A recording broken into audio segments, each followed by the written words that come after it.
Primera carta a los Corintios, capítulo 11, versículo 17, y vamos a leerlo hasta el 34.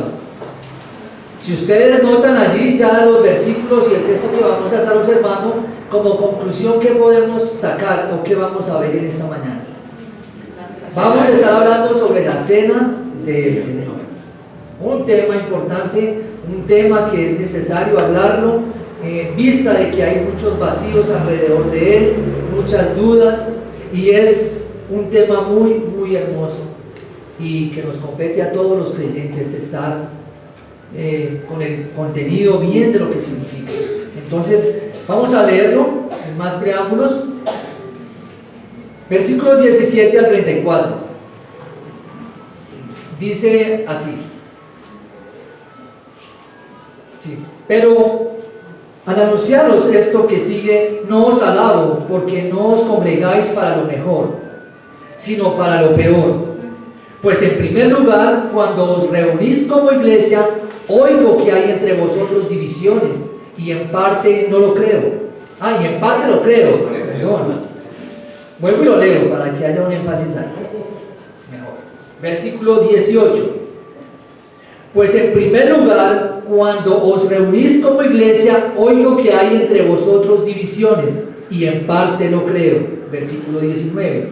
Porque es preciso que entre vosotros haya disensiones para que se hagan manifiestos entre vosotros los que son aprobados. Cuando pues os reunís vosotros, esto no es comer la cena del Señor, porque al comer cada uno se adelanta a tomar su propia cena, y uno tiene hambre y otro se embriaga. Pues ¿qué? ¿No tenéis casas en que comáis y bebáis? ¿O menospreciáis la iglesia de Dios y avergonzáis a los que no tenéis nada? ¿A los que no tienen nada? ¿Qué os diré? ¿Os alabaré? En esto no os alabo. Porque yo recibí del Señor lo que también os he enseñado, que el Señor Jesús, la noche que fue entregado, tomó pan, y habiendo dado gracias, lo partió y dijo: tomad, comed, este es mi cuerpo que por vosotros es partido. Haced esto en memoria de mí. Versículo 25. Asimismo, tomó también la copa después de haber cenado, diciendo: esta copa es el nuevo pacto en mi sangre. Haced esto todas las veces que la bebieres en memoria de mí. Así pues, todas las veces que comieres este pan y bebieres esta copa, la muerte del Señor anunciáis hasta que Él venga. De manera que cualquiera que comiere este pan o bebiere esta copa del Señor indignamente será culpado del cuerpo y de la sangre del Señor. Por tanto, pruébese cada uno a sí mismo y coma así del pan y beba de la copa. Porque el que come y bebe indignamente sin discernir el cuerpo del Señor, juicio come y bebe para sí. Por lo cual hay muchos enfermos y debilitados entre vosotros, y muchos duermen. Si pues no examinásemos a nosotros mismos, pues si pues nos examinásemos a nosotros mismos, no seríamos juzgados, mas siendo juzgados somos castigados por el Señor, para que seamos condenados con el mundo. Así que, hermanos míos, cuando os reunáis a comer, esperaos unos a otros. Si alguno tuviere hambre, coma en su casa, para que no os reunáis para juicio. Las demás cosas las pondré en orden cuando yo fuere. Oremos. Bendito Padre, te damos gracias en esta mañana por la infinita bendición que nos das de poder tener tu palabra, de poder ser guiados e instruidos por ella, sabiendo que somos olvidadizos, que es necesario vez tras vez venir a tu palabra y poder de ella escuchar tu consejo para mirar nuestra conducta, mirar hacia nosotros mismos y corregir aquellas cosas que están mal. Gracias por tu infinita misericordia y bondad con la cual nos miras, con la cual un día depositaste y dirigiste tu mirada hacia nosotros y nos hiciste salvos por medio de nuestro Señor Jesucristo. No que nosotros te hubiéramos buscado, sino que tú nos buscaste a nosotros. Por eso te damos gracias, Padre, y te pedimos que seas ministrando a cada uno de nuestros corazones aquí presentes, que nos ayudes a entender, que nos ayudes a valorar lo que verdaderamente tú has dejado para tu iglesia y de la cual somos nosotros parte. Ayúdanos, bendito Dios, que tu Santo Espíritu ministre a nuestros corazones, nos dé la luz, nos dé el entendimiento y un corazón humilde para poder aceptar lo que tu palabra dice, Señor. También, Padre, oro para que uses esta vasija de barro, que no es nada, bendito Señor, aquí parada delante de tu iglesia, si tú no eres quien hablas a través de estos tus labios, si tú no eres quien usas tu cuerpo, del cual tú has hecho tu habitación y tu morada para tu Santo Espíritu. Padre, en tu gracia y misericordia y favor, atiende a este siervo, sé propicio a mi pecador, Señor. En el nombre de Jesucristo, tu Hijo. Amén. Bueno, mis hermanos, entonces estamos en la carta a los Corintios. Pero ¿cuál es el contexto para que entremos allí a hablar de lo que es el tema que nos corresponde mirar hoy y observar qué es la cena del Señor? Sabemos de la cena del Señor que es un mandato, ¿sí? Es una ordenanza de Dios, del mismo Señor Jesucristo para su iglesia. ¿Cuál es la primera de ellos? De esas ordenanzas, ¿cuál es la primera de ellas?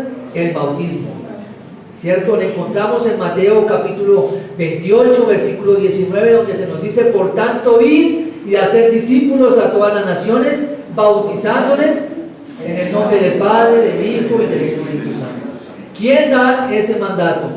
El Señor Jesucristo. ¿Cómo lo toma la iglesia? Como una ordenanza, como un mandato al cual debemos ser prontos a ir y hacer.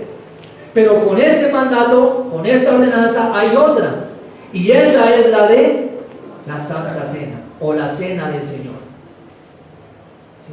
También encontramos de ella palabras específicas del mismo Señor Jesucristo diciendo: haced esto en memoria de mí. Haced esto en memoria de mí. ¿Quién lo está diciendo? El mismo Señor Jesucristo. Y tenemos dos ordenanzas: por un lado el bautismo y por otro lado la cena del Señor. Bien, ahí para dejar un poco claro de lo que estaremos mirando hoy y en quién estaremos fijando nuestra mirada: en la ordenanza del Señor Jesucristo y en la cena del Señor. Y aquí entonces hemos leído lo que Pablo ha tenido que escribir a los corintios allí. Y este contexto un poco de lo que es la carta, esa carta fue escrita con el propósito de corregir algunas cosas que estaban atravesando o estaban pasando dentro de la iglesia, allí con nuestros hermanos, ¿sí? Y es donde esta iglesia estaba conformada por judíos, pero también estaba conformada en su mayoría por gentiles. Y comienza a haber una serie de circunstancias, de luchas entre algunos que estaban allí, luchas entre la iglesia. Estaban haciendo daño a la iglesia con doctrinas que no respaldaban lo que el apóstol Pablo había enseñado y había estipulado y dejado allí en la iglesia, pero estaban causando daño, ¿sí? ¿Como cuáles? Había supersticiones allí en la iglesia, y estamos rodeados hoy en día ¿de qué? De supersticiones. Usted nomás diga, soñé algo, y ahí le llega alguien a decir: venga, se lo interpreto, ¿sí? O qué querrá decir, orémosle a Dios a ver qué quiere decir el Señor en ese sueño. Supersticiones, ¿no? Estamos tal vez igual en esta sociedad. También habían malentendidos en cuanto a los dones, en aquellos regalos que Dios había dado a su iglesia para que comenzara y para que fuese añadiendo Dios más a la iglesia y fuesen dones que ayudasen a crecer a la iglesia. Habían aún malentendidos también allí en esa área, en los dones. También habían conductas pecaminosas que estaban haciendo daño dentro de la iglesia, ¿sí? Y soberanamente estaremos hablando aquí de lo que es la cena del Señor. Y en esta mañana, en su providencia, Dios nos hablaba de un bacanal de una reunión que hizo un rey en el Antiguo Testamento, en el libro de Daniel,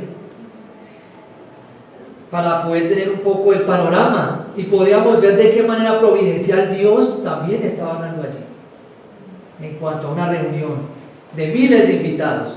Aquí estamos hablando de la iglesia, de los problemas que habían en esta iglesia. No solo estaba la paz de la iglesia allí siendo interrumpida, sino también estaban allí los falsos maestros que obstaculizaban las enseñanzas de Pablo. Los falsos maestros estaban allí entrometiéndose en la iglesia para distorsionar, para dañar, para amenizar, para decirlo de una manera, opacar lo que Pablo había dicho a la iglesia y enseñaba a la iglesia. Eso estaba allí. ¿Qué produjo entonces esto? Bandos. Unos eran de unos y otros eran de otros. Esto en la iglesia allí en los Corintios. Entonces había bandos, ¿sí? Unos decían celosamente que cuidaban las ceremonias de los judíos del Antiguo Testamento. Recordemos que dentro de esa iglesia estaban ¿quiénes? Judíos. Y por el otro lado estaban los gentiles. Y los gentiles pues bien no tenían respeto ni reverencia contra las actitudes y las ceremonias que hacían los judíos hacia Dios, pero ellos también tenían un extremo y también tenían un problema. Y era que pasaban por alto la reverencia de Dios, la reverencia hacia Dios. Entonces ellos ya se desbordaban, ¿sí?, en las cosas que no eran ceremoniales para Dios. Se salían de lo que verdaderamente debería ser el contexto de lo que se hacía para Dios. O sea que entre ellos habían demasiados excesos. Y en lo que vamos a leer en un momento nos vamos a dar cuenta. Entonces habían excesos allí. ¿Qué más también encontrábamos allí? Esos excesos los llevaban a ser lujuriosos y a practicar pecados que eran relacionados con la inmoralidad. Y entonces imagínense, Pablo tiene que escribir una carta para solucionar ese problema. Y no era solamente eso, había muchos más, ¿sí? Y es entonces cuando tiene que remediar y por medio de una carta dirigirse a ellos y comenzar a amonestar en diferentes áreas y reuniones o cosas que se estaban haciendo dentro de la iglesia. Es ahí donde él tiene que entrar. Por esa razón es que Pablo escribe esta carta. Tales abusos allí para nada eran de motivo de agradar o de adorar a Dios para Pablo, ¿sí? Porque le entristecía su corazón. Y es allí donde él interviene, a que tiene que amonestar tales prácticas y tendría que luchar contra ese error. Pero ¿qué podemos ver entonces? Entre esas amonestaciones está la cena del Señor. ¿Quién iba a pensarlo, no? Algo que el Señor demanda, algo que viene de Dios, que lo encarga a su iglesia, que el mismo Señor Jesucristo le dice, hacer esto en memoria de mí, y aún eso es que contagiado y dañado por los creyentes allí, por estos grupos gentiles y judíos. Vamos a ver entonces, ya en base al pasaje, algunos aspectos que tienen que ver con todo lo que encierra la cena del Señor. Entonces, primero, antes de entrar a nuestro tema base, que es la cena del Señor, vamos a ver algunos aspectos que rodean esa cena, ¿sí? El primero de ellos lo vamos a encontrar en el versículo 27 y en el versículo 18.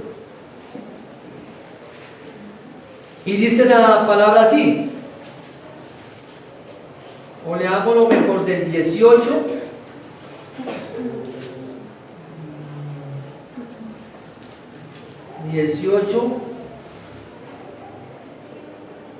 sí, 17 y 18, leámoslo.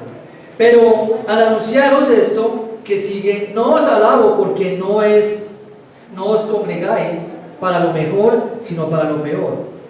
Versículo 18, pues en primer lugar, cuando os reunís como iglesia, oigo que hay entre vosotros divisiones y en parte lo creo. Y aquí vemos algo especial. Algo que podemos ver y aspecto que acompaña a la cena del Señor es que nos refuerza la idea de que los creyentes frecuentemente ¿qué? Se reúnen. Cuando os reunáis como iglesia. Y esto para reforzar la doctrina de aquellos, falsa doctrina de aquellos que dicen que no tienen necesidad de congregarse.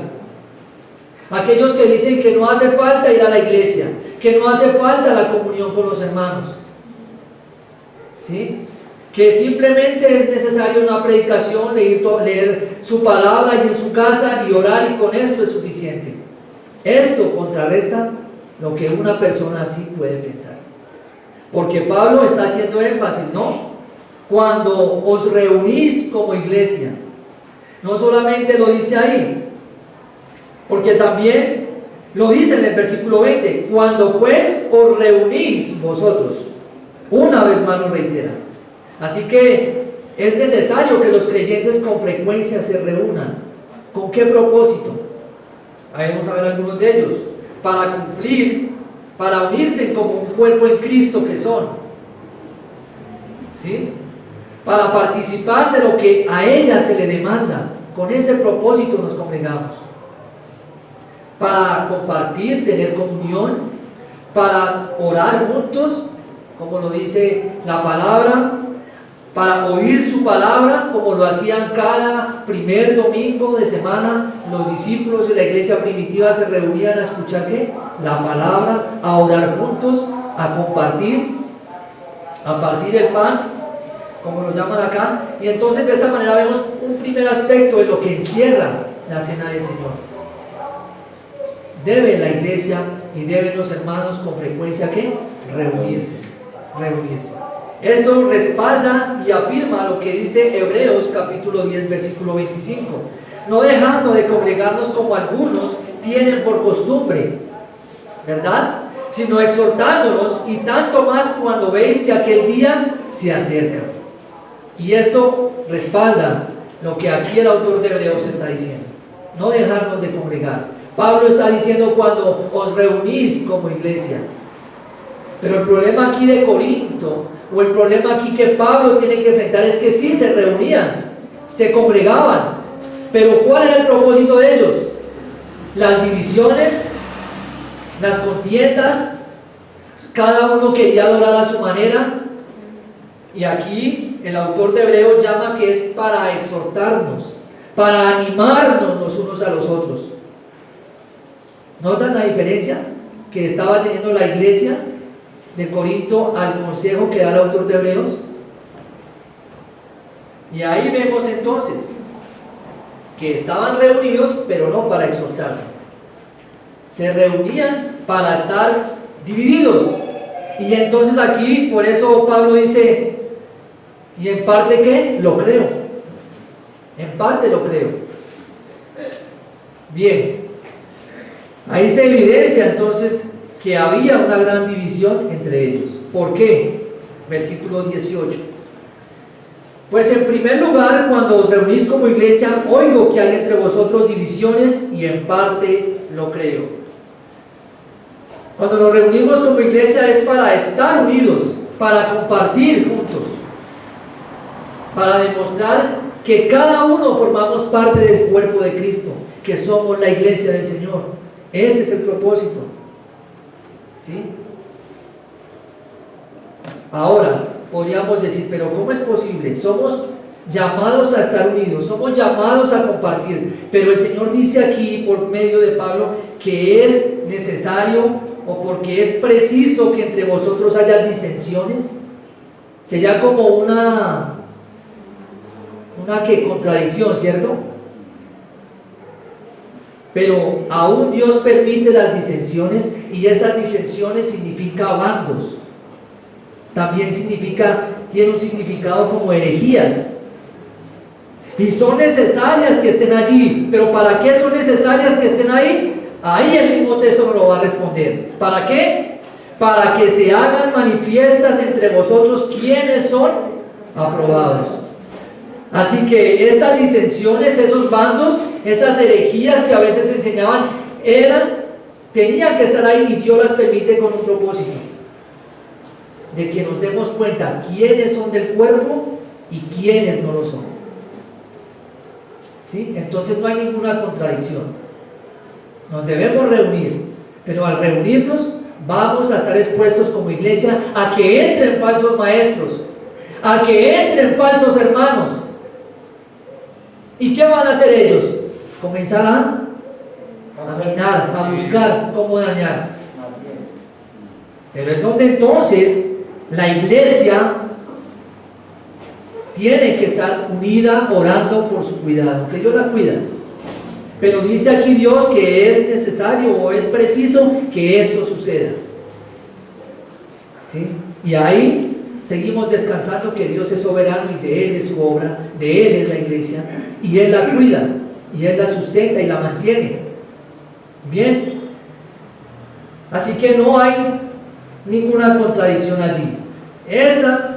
Esos bandos, esas disensiones, esas divisiones serán buenas en la voluntad de Dios, con el propósito que Dios quiere que estén allí. ¿Sí? Porque no puede ser posible que tomemos esto como que, no, entonces entre hermanos pueden haber divisiones y pueden haber diferentes mandos. No, porque el Señor allí en Juan capítulo 17, cuando oraba al Padre, decía algo muy especial: para que todos sean uno, como tú, oh Padre, en mí y yo en ti, que también ellos sean uno en nosotros, para que el mundo crea que tú me enviaste. Esa era la oración del Señor Jesucristo. ¿A quién? Al Padre. ¿Y qué le estaba pidiendo Cristo? Unidad. Que ellos fueran uno, como Cristo y el Padre son uno. Así nosotros todos fuéramos uno. No solamente tenemos este texto, en Juan capítulo 13 también se dice: ¿en qué conocería el mundo o el resto que ellos eran discípulos? En que se amaban unos a otros. Entonces por eso no podemos decir aquí que justificar las divisiones. No, una verdadera iglesia, un verdadero hermano siempre estará buscando la unidad, Es de esta manera que el Señor desea ver a los creyentes, no como perros y gatos, no divididos. Es una iglesia unida, y ahí le seguíamos trayendo una aplicación a nosotros. Promovemos nosotros la unidad. ¿Usted promueve la unidad en la iglesia? ¿Es usted uno de los que se levanta y ora, y cuando ora se acuerda de sus hermanos, y que si hay algo, el Señor sea sanándolo y que sea promoviendo a la unidad, Dios en medio de su iglesia? Deberíamos hacerlo. ¿Promueve usted la unidad? Que seamos hallados en este grupo, y no de aquellos que hacen ¿qué? Disensiones, ni divisiones, ni están en bandos en contra de lo que es Dios enseña en su palabra. Entonces aquí podemos ver un aspecto primero. ¿Cuál es? La unidad. Se congregaban. Segundo aspecto, y lo encontramos del 20 al 22, y dice así: cuando pues os reunís vosotros, esto no es comer la cena del Señor, porque el comer cada uno se adelanta a tomar su propia cena, y uno tiene hambre y otro se embriaga. Pues ¿qué? ¿No tenéis casas en que comáis y bebáis? ¿O menospreciáis a la iglesia de Dios y avergonzáis a los que no tienen nada? ¿Qué os diré? Os alabaré, en esto no os alabo. Y aquí vemos el otro punto.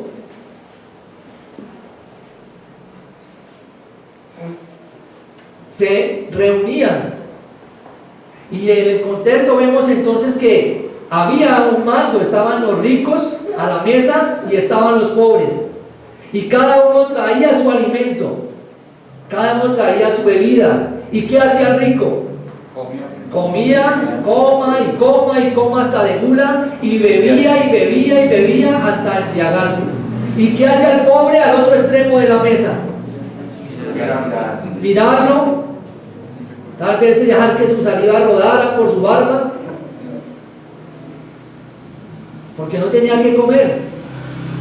Entonces podemos ver de qué manera se estaba ocupando y se estaba llegando a esa mesa.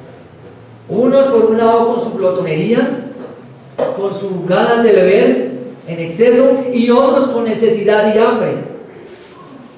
Y eso era, mientras mi hermano enseñaba allí en este capítulo 5 de Daniel lo que pasaba con Belsasar, podía yo ver esa imagen de cómo esos reyes dejaban y daban rienda suelta a sus excesos, bebiendo, comiendo,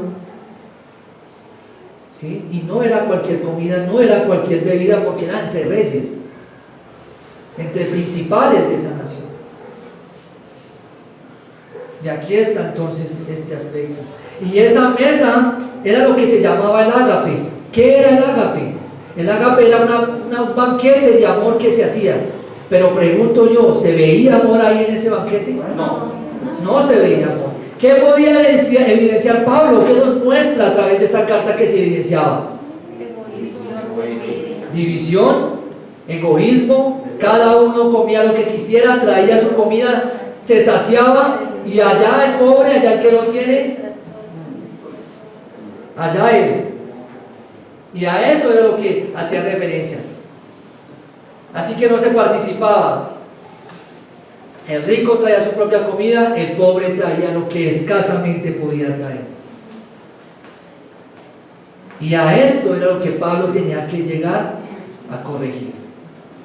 Por eso, a amonestar. No solamente en los dones, no solamente en la doctrina, aún en el comportamiento de la cena del Señor. Y cosas a las cuales hoy desea Dios que nosotros dirigamos la mirada. Porque a veces la cena del Señor para nosotros, ¿qué más es? ¿Un rito más? ¿Sí? ¿Un requisito más de una vez al mes? ¿Sí? Participo porque la demás iglesia participa, pero no le damos la importancia de vida, la que necesita y cómo hacerlo y cómo participar de ella. Ahí está entonces el ágape, un banquete de amor. Solo el que tenía podía comer y saciarse y embriagarse. Estos eran los aspectos importantes, ¿no? Ellos se reunían, pero no para estar unidos, no para compartir. Y ahí muestra entonces en parte lo que había en el corazón y lo que estaba viviendo la iglesia en Corinto. Ahora, vamos a ver, ahora sí, nuestro tema central, que es la cena del Señor. Y vamos a ver aspectos importantes allí de lo que es la cena del Señor, para corregir nosotros la manera tal vez en que nos estamos presentando a ella, tal vez para probar y decir sí, lo estoy haciendo de la manera correcta, es bíblico lo que estoy haciendo, pero este es el propósito. Lo primero que vemos aquí es que Pablo ya en el versículo 23 dice algo especial: porque yo recibí del Señor lo que también os he enseñado. Ahora, Pablo hace mención de algo que no fue algo que él se inventó, sino que fue algo que ¿qué? Dios mismo le reveló. El mismo Señor le reveló a él. No fue algo que Pablo dijo, no, ¿qué ponemos a hacer un día algo diferente aquí en el culto como para romper la monotonía? No, dice que lo que enseñó fue algo que el Señor mismo le había enseñado. Y ahora bien, nosotros tenemos la palabra, la escritura, de una manera ordenada, ¿cierto? Así está el canon. Pero en el tiempo de Pablo, la primera carta, según los grandes teólogos y eruditos y estudiosos de la escritura y de los tiempos, la primera carta y lo que primero se tiene es la primera carta a los Corintios. Y en base a eso es que Pablo entonces comunica lo que Dios o el Señor le había enseñado, le había revelado, la cena del Señor. Ya nosotros con la escritura así de esta manera tenemos los evangelios, ¿no es verdad? Tenemos un orden cronológico, ¿sí? Y encontramos entonces primero los evangelios y encontramos primero al Señor Jesucristo dando instrucciones, dando el mandato: hacer esto en memoria de mí. Pero eso no era lo que los corintios leían. Ellos no tenían esto. Ellos tenían hasta ahora ¿qué? La carta de Pablo que les había llegado, con las instrucciones y con lo que el Señor le había revelado para que lo hiciesen allí en la iglesia, la cena del Señor. Por eso es que es necesario que Pablo diga estas palabras, porque yo recibí del Señor lo que también os he enseñado. ¿Qué les enseñó? Que el Señor Jesús, ¿qué? La noche que fue entregado tomó el pan. Entonces Pablo está allí, les está enseñando, no, les está recordando lo que les había enseñado, ¿sí? Que el Señor le había revelado la cena del Señor, que ellos la habían vuelto un bacanal, que ellos la habían vuelto una borrachera, la habían vuelto un momento de glotonería, porque como él lo dice, ¿por qué no lo hacen en sus casas? Si tiene hambre, ¿por qué no va y come en su casa? Si se quiere embriagar, ¿por qué no se embriaga en su casa? ¿Sí? Y entonces es cuando Pablo dice la noche. ¿Y qué noche fue esa? Recordemos que no hay evangelio para ellos. No hay evangelio de Juan, no hay evangelio de Mateo, no hay evangelio de Lucas, no hay evangelio de Marcos. No tienen la Biblia. Entonces ahí Pablo les está diciendo, la noche fue la noche en que el Señor celebraba la Pascua. ¿Pero qué pasó en la Pascua? ¿Por qué celebraban los judíos la Pascua? Porque en la Pascua ellos hacían un memorial y recordaban lo que había pasado en el pasado. Valga la redundancia. De dónde Dios los había liberado, de cómo por medio de plagas y cómo por medio de la muerte de los primogénitos ellos fueron liberados de la esclavitud. ¿Sí? Y está esa ordenanza. Está ese memorial, la Pascua, donde comían el pan sin levadura, donde se sacrificaba el cordero y donde recordamos que ayer en el Éxodo se mató un cordero, se aplicaba la sangre en el dintel y donde el ángel de Jehová pasaba. ¿Qué pasaba en esa casa? No había mortandad. Pero en la casa de los egipcios, donde había primogénitos, allí había mortandad. Una noche de terror. Una noche que uno puede decir acá, uy, anoche fue una noche peligrosa. Hubieron gritos, hubieron cacerolazos, hubieron casas, peleas, disturbios, pero yo me quiero imaginar en esa noche cómo sería. El único abrigo suyo era la sangre en el dintel, porque era la ordenanza ¿de quién? De Dios. Y ahí está entonces, esa es esa noche a la cual Pablo está hablando y está haciendo referencia. A la noche que el Señor Jesucristo, ¿qué hizo? Participó de la Pascua. Ese memorial, institución de la cena del Señor también. Lucas 22, capítulo 7 al 8 dice: llegó el día de los panes sin levadura, en el cual era necesario sacrificar al cordero de la Pascua. Ahí les estoy hablando del evento, especificaciones de la noche. Y Jesús envió a Pedro y a Juan diciendo: id preparando la Pascua para que la comamos. A esa noche está haciendo referencia ¿quién? Pablo a los destinatarios de esta carta, los corintios. ¿Qué pasó entonces en esa noche? Que el Señor Jesús, esa noche fue entregado, y ahí encontramos el símbolo. Bien, ahora es importante ver esto. Ellos, los judíos, fueron liberados ¿de qué? De la esclavitud de los egipcios. Y el Señor toma esa noche, toma esa cena y Él la ordena o Él la transforma y la coloca como un memorial para decirnos que nosotros somos liberados ¿de qué? No de los egipcios, no de una esclavitud física, sino que somos libres del pecado, de la esclavitud del pecado. Y ahí encontramos entonces por qué la noche y por qué ese memorial allá y por qué nosotros tenemos este memorial acá de la cruz. Así que de la manera que los judíos fueron libres literalmente de esa esclavitud, nosotros somos libres también, no literales como lo que sucedió allí en Éxodo, sino que somos libres de la esclavitud del pecado. ¿Y por qué dice esto? ¿Cómo responder esto, mi hermano? ¿Cómo respaldar lo que usted está diciendo? Colosenses, ahí lo tenemos, dice, el cual nos ha librado de la potestad de las tinieblas y trasladado al reino de su amado Hijo. ¿De dónde nos sacó? De la potestad de las tinieblas, de esa esclavitud de pecado, para trasladarnos ¿a dónde?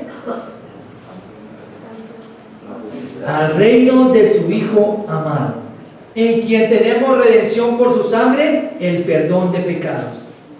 De esta manera se muestra, por medio de esta noche, por medio de esa cena, por medio de ese memorial, que es la liberación de nuestra esclavitud. ¿Sí? La Santa Cena es un símbolo del cuerpo quebrantado de Jesús y de su sangre derramada, a través de la cual somos liberados de los pecados de la humanidad. Eso es el cuerpo de Cristo. Versículos 24 y 25. Entonces ya hemos visto que es un símbolo. ¿Qué representa entonces? La libertad de la esclavitud del pecado. Y no confundir esto con libertinaje. No confundir esto. Somos libres del pecado. Versículos 24 y 25 entonces nos dice: y habiendo dado gracias, lo partió y dijo: tomad, comed, este es mi cuerpo, que por vosotros es partido. Haced esto en memoria de mí. Versículo 25. Asimismo tomó también la copa después de haber cenado, diciendo: esta copa es el nuevo pacto en mi sangre. Haced esto todas las veces que la bebiereis en memoria de mí. Segundo aspecto en cuanto a lo que tiene que ver y lo que es la cena del Señor. ¿Cuáles son los elementos de la cena del Señor? Y ahí Pablo los está colocando sobre la mesa. ¿Cuáles son? El cuerpo y la sangre, el pan y el vino. Pero hay errores acerca de esto. En cuanto a estos símbolos, hay errores que encontramos a través de la historia, de estos símbolos que Pablo menciona acá. Errores en los elementos de la cena del Señor. La primera de ellas surge en la iglesia tradicional o la iglesia católica romana, a lo que le llaman a estos elementos, y le implican o le colocan la transustanciación.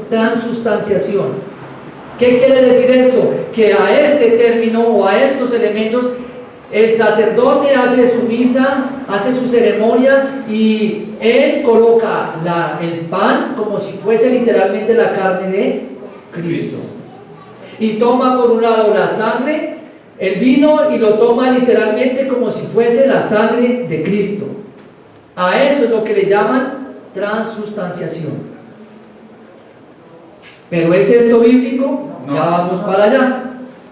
Luego aparece otro movimiento, la consubstanciación. Y este término tiene que ver con algunos protestantes. Pero para estos protestantes es que el pan permanece el cuerpo, el pan permanece pan, el vino permanece vino, pero el Señor Jesucristo está presente allí en espíritu.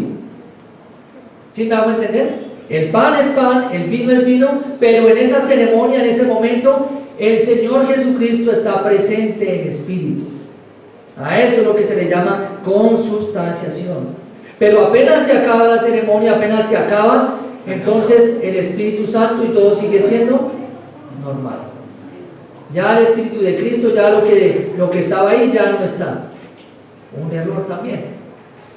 Algunos lo toman de esa manera. ¿Cómo lo vemos nosotros? ¿Y cómo lo enseñó Jesucristo? A eso se le llama el simbolismo. El pan simboliza ¿qué? El cuerpo de Cristo. No es que sea.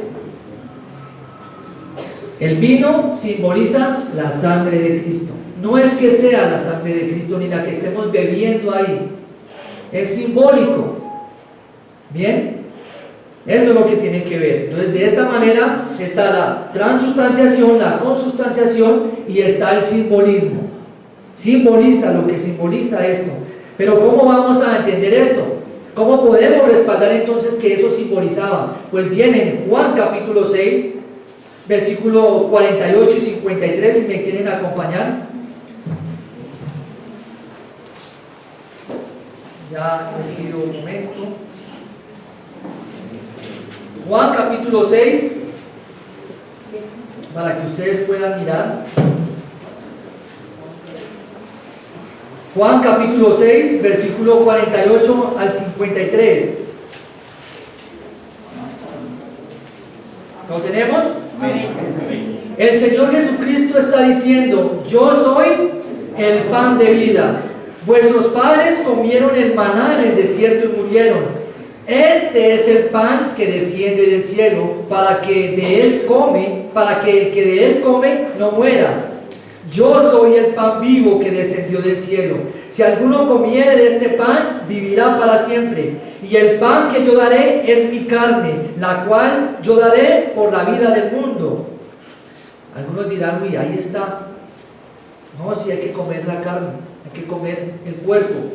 Versículo 52. Entonces los judíos contendían entre sí diciendo: ¿cómo puede este darnos de comer su carne? Versículo 53. Jesús les dijo: de cierto os digo, si no coméis la carne del Hijo del Hombre y bebéis su sangre, no tenéis vida en vosotros. Entonces el Señor está hablando de que Él es el pan de vida.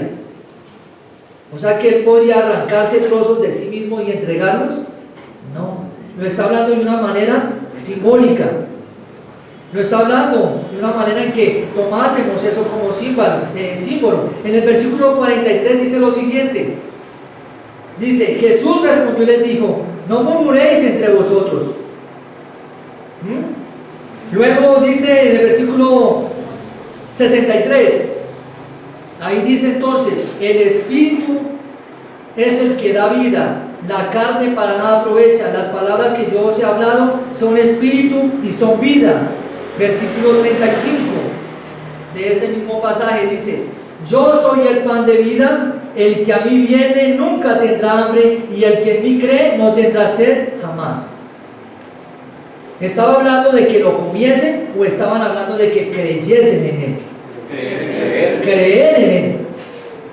Y no solamente está ahí, en el 47 también lo podemos ver, la misma relación. De cierto os digo, el que cree en mí tiene vida eterna. Así que no está hablando literalmente de comer su cuerpo, de tomar su sangre. Es algo simbólico, por eso es que vemos allí un idioma o una manera de hablar figuradamente, como también lo hace en otros momentos cuando Él dice: yo soy la puerta, yo soy la luz, yo soy el camino, ¿verdad? Yo soy la vid, pero no quiere decir que Él sea una vid o que Él sea un camino, no, Él es animado.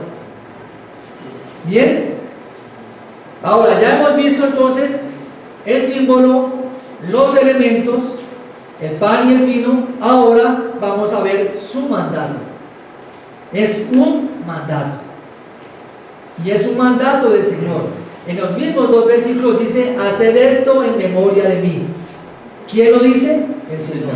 ¿Es una ordenanza? Sí. Haced esto en memoria de mí, como los demás evangelios lo dicen. En Mateo capítulo 26, versículos 26 al 29, en Lucas capítulo 22, versículo 19, dice literalmente igual: haced esto en memoria de mí, en memoria de mí. Marcos capítulo 14, versículo 22, 25. Entonces quiere decir que todo creyente debe participar de la cena del Señor. Todo aquel que ha colocado su fe en Jesucristo, todo aquel que en Él confía, todo aquel que en Él se presenta ante Dios y cree en su muerte, en su resurrección, ese es todo aquel que debe participar. No es algo opcional. Aquí el Señor, por medio de Pablo, nos está diciendo: y si ustedes quieren participar de la cena, bien puedan, háganlo. No es esta manera en que lo dice. Haced esto en memoria de mí. Un mandato, un imperativo. Ahora, no solamente es un mandato, es un memorial. Es un memorial. Y lo leíamos y lo veíamos al comienzo, ¿no? Lo que pasó lo podíamos de cierta manera mirar con lo que fue en el Éxodo para los judíos. hoy para nosotros, es un memorial, pero que nos ayuda a recordar que la obra redentora de nuestro Señor Jesucristo estuvo y está dispuesta para todo aquel que se acerca a Él. Esa es la obra y ese es el memorial. Él vino y pagó el precio. ¿Precio de qué? De sangre, para podernos rescatar, para podernos sacar de la esclavitud en la cual nos encontrábamos en el mundo. Y comenzamos entonces a entender ese memorial. Cuando estamos en la cena, participando de la cena, no se crea libre por sus acciones, no se crea libre por tratar y decir y pensar que es buena gente. Es libre ¿por qué? Por la obra redentora de Jesucristo. Hebreos 9:22, y vamos a entender por qué la muerte de Cristo, la sangre de Cristo está allí. El autor de los Hebreos dice: y casi todo es purificado según la ley con sangre, y sin derramamiento de sangre no hay ni se hace remisión. ¿Era necesario la muerte de Cristo? ¿Era necesario que la sangre se derramase? Sí, era necesario, porque sin derramamiento de sangre no hay remisión de pecado. Así que es por medio de la sangre de nuestro Señor Jesucristo que tenemos comunión con el Padre. Es por medio de esa sangre ofrecida muchas veces, no una sola vez y para siempre. Muy diferente al Antiguo Testamento, donde era necesario que vez tras vez corderos fuesen ofrecidos derramando sangre para cubrir, ¿sí?, el pecado. Ahora, otra pregunta sería, ya sabiendo los símbolos y sabiendo que es un memorial, ¿cuántas veces practicarlo? ¿Te han preguntado? ¿En qué momento practicar la cena? Bien, tenemos que ir al texto una vez más. Porque no solamente dice en el versículo 25, esta copa es el nuevo pacto que en mi sangre, haced esto todas las veces que la bebieres en memoria de mí. Todas las veces quiere decir que se hace con constancia, regularmente, con frecuencia. ¿Sí? Ahora, tal vez podríamos decir entonces, tal vez los discípulos se reunían el primer domingo de semana, el primer día de la semana, y compartían su cena. ¿Sí? Compartían su cena y luego sí participaban de la cena del Señor. Porque recordemos que era un banquete, ¿no? Y no era que podríamos decir, pero ¿quién se va a llenar con una galletita y una copita de vino? No, es que antes de esto, pre a la copa y al vino, a lo que simbolizaba la cena, ellos tenían un banquete, de ahí que unos se emborrachaban y otros ¿qué? Se saciaban de comida, y luego sí venía la cena. Entonces aquí podemos ver esto. ¿Cuántas veces se hacía? Tal vez ellos lo hacían, unos lo hacen una vez al mes, como lo hacemos nosotros el primer domingo de mes, otros lo harán cada vez que se reúnan, pero eso es algo que la Biblia no nos deja ni nos estipula un día específico ni cuántas veces. Lo que sí se nos dice es que se hace regularmente, cuando participéis. Bien, cuando la bebieres en memoria de mí. ¿Cuántas veces? Ahora, es un evento evangelístico, también es un evento especial. El versículo 26 nos dice, para seguir aquí en el texto: así pues, todas las veces que comieres este pan y bebieres esta copa, la muerte del Señor anunciáis hasta que Él venga.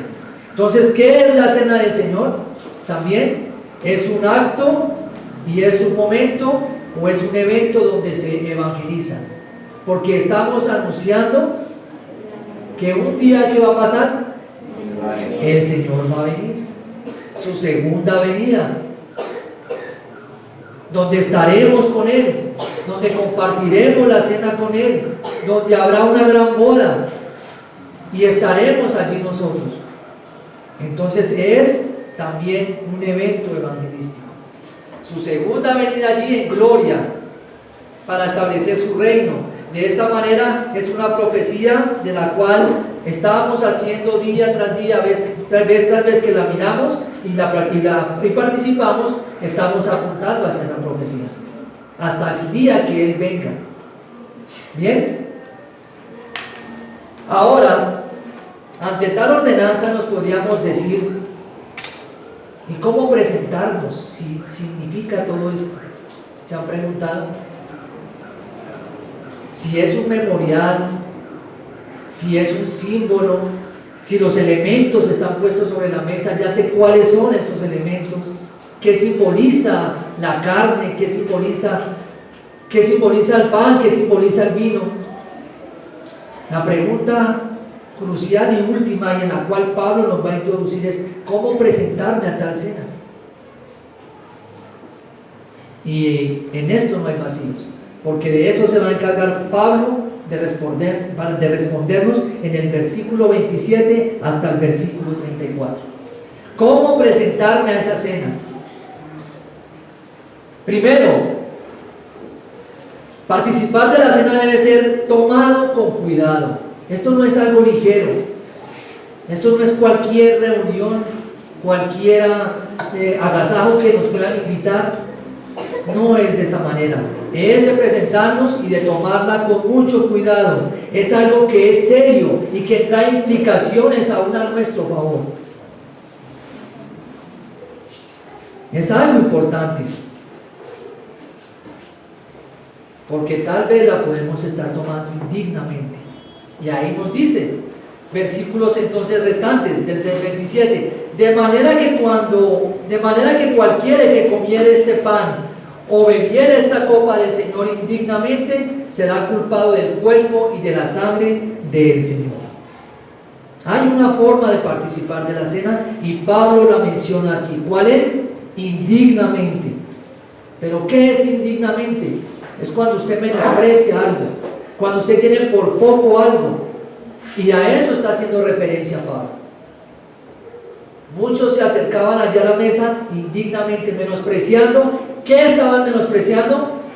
La sangre y la carne, o sea, estaban menospreciando la obra redentora ¿de quién? De Jesucristo.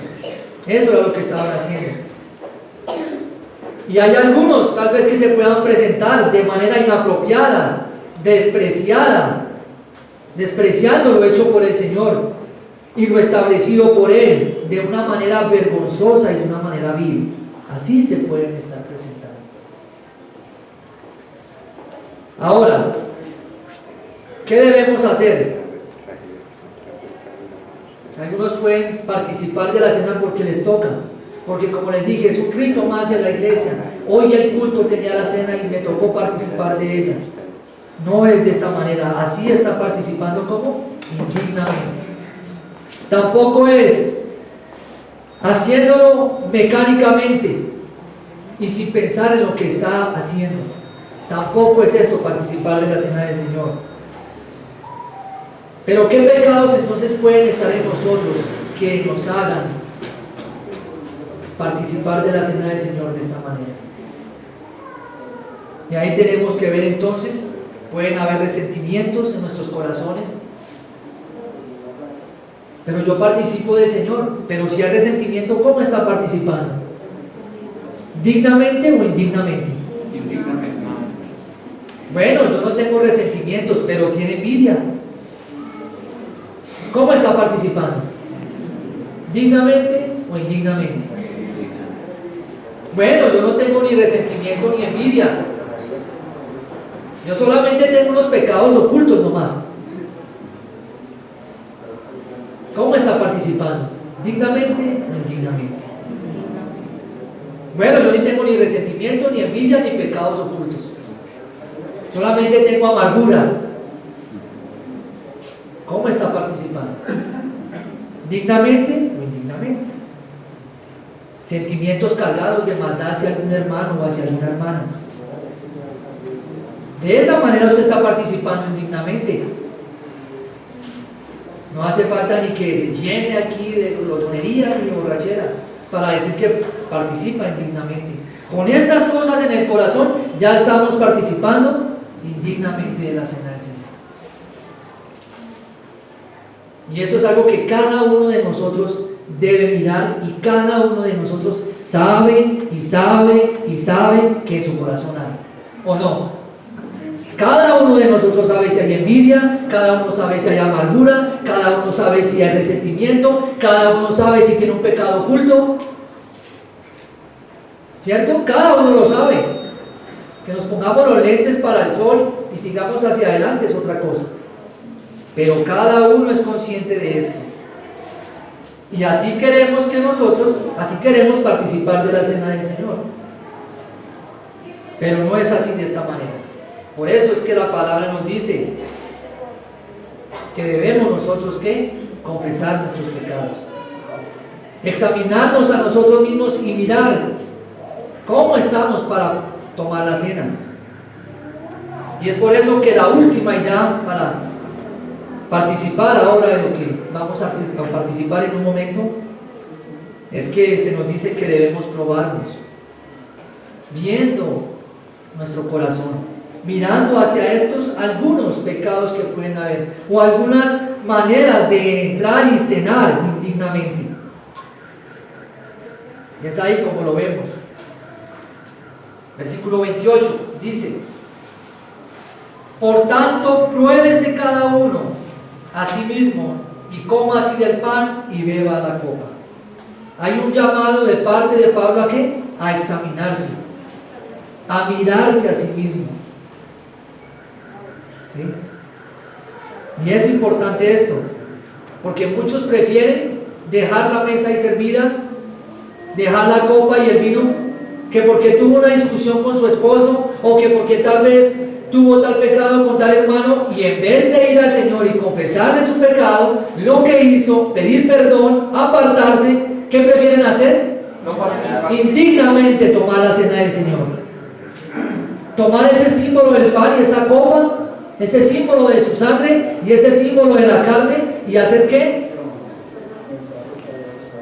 Dejarlo ahí. ¿Será esa la manera correcta de participar? ¿Será esa la manera correcta de un corazón prepararse y presentarse al Señor? Diciéndole: sí, Señor, yo tengo este pecado, lo confieso, perdóname, he tenido este pensamiento de maldad contra tal hermano, tal hermana, perdóname, pero quiero participar de la manera que tú lo deseas en la mesa. Y eso es en cuanto a lo que hablamos. Si confesamos nuestros pecados, ¿qué dice allí? La primera carta de Juan, capítulo 1, versículo 9. Él es fiel y justo para perdonarnos y limpiarnos. Y el no hacerlo, el no arrepentirnos, y perdónenme que me paso 5 minutos, porque ya la cena la vamos a tomar en un momento. El no hacer esto, el no ir en arrepentimiento al Señor, el participar indignamente de la mesa, trae consecuencias. ¿Sí lo sabían? Vamos a leer el versículo entonces 29. Porque el que come y bebe indignamente, sin discernir el cuerpo del Señor, juicio come y bebe para sí. Por lo cual hay muchos enfermos y debilitados entre vosotros, y muchos duermen. ¿Cuáles son las consecuencias según este pasaje? Según este versículo, vemos allí entonces enfermedad, debilidad y muerte. No es que duermen que, ay, cómo ronca el hermano, no. Ay, qué sueño tan bueno el que se está pegando, no. Es una muerte, bien puede ser física o bien puede ser muerte, ¿qué? Espiritual. ¿Cómo estás presentándote a la cena del Señor? Hay enfermedad, hay ¿qué? Puede haber debilidad y muchos pueden morir. Y ya traigo un ejemplo, un paréntesis. En cierta ocasión, recién convertido yo, me hablaban de un hombre que se había convertido al Señor. Era amigo de un jefe que yo había tenido. Y yo estaba recién dando mis primeros pasos con el Señor, por su misericordia. Y él, este hombre, es el que le comparte a mi jefe del Evangelio. Pero ¿saben qué pasaba con él? Él seguía bebiendo, él seguía tomando y seguía viviendo su vida normal. Pero ¿iba a dónde? A la iglesia. ¿Y qué hizo? Y se bautizó. ¿Y qué hizo? Participaba de la cena del Señor. Y seguía su vida normal. Cuando de repente un día llegan y me dicen, imagínense que fulano de tal murió. Tuvo un accidente en la carretera y el impacto quedó ahí. Y me quedó sonando eso a mí. Y yo dije, verdaderamente, como mi hermano lo decía en esta mañana, y Dios en su soberanía lo recalcaba, con Dios no se juega. Con Dios no se juega, mis hermanos y mis hermanas. Te puedes esconder del hombre, te puedes esconder de lo que quieras, pero de Dios no. Y si tú piensas llevar tu vida como creyente y participar de lo que el Señor demanda, ordenanzas como el bautismo y la cena del Señor, y lo vas a hacer indignamente, peligro corre tu vida. Peligro corre, enfermedad y qué? Debilidad y duerme. Y me quedó marcado. Y siempre digo, con Dios no se puede jugar, ni se debe. Y un buen creyente, un cristiano verdaderamente nacido de nuevo, toma las cosas de Dios, ¿qué? En serio. Por eso debe discernir de qué está participando, qué está haciendo en su diario vivir, qué conversaciones tiene, qué anida en su corazón. Amén. Oremos dándole gracias a Dios por su palabra. Padre, te queremos dar gracias en esta mañana por tu palabra. Gracias, bendito Señor, porque por medio del consejo del apóstol Pablo, por medio de esta amonestación que da a los corintios, también nosotros somos exhortados, bendito Señor, somos llamados a mirar de una manera correcta, dándole el valor indicado, bendito Señor, adecuado a lo que tú has demandado a tu iglesia, como lo es esta ordenanza de la cena del Señor. Ayúdanos, Padre, para que nuestras vidas sean limpias. Ayúdanos para que podamos participar dignamente de este memorial tan hermoso que tú has dejado como ordenanza para tu iglesia. Bendito Señor, que este pasaje, cada día que conmemoremos la cena del Señor y lo leamos, pueda venir a nosotros como un recuerdo de la manera en que tú deseas que participemos de esta cena. Gracias te damos, Padre, en el nombre de Jesucristo tu Hijo. Amén. Amén.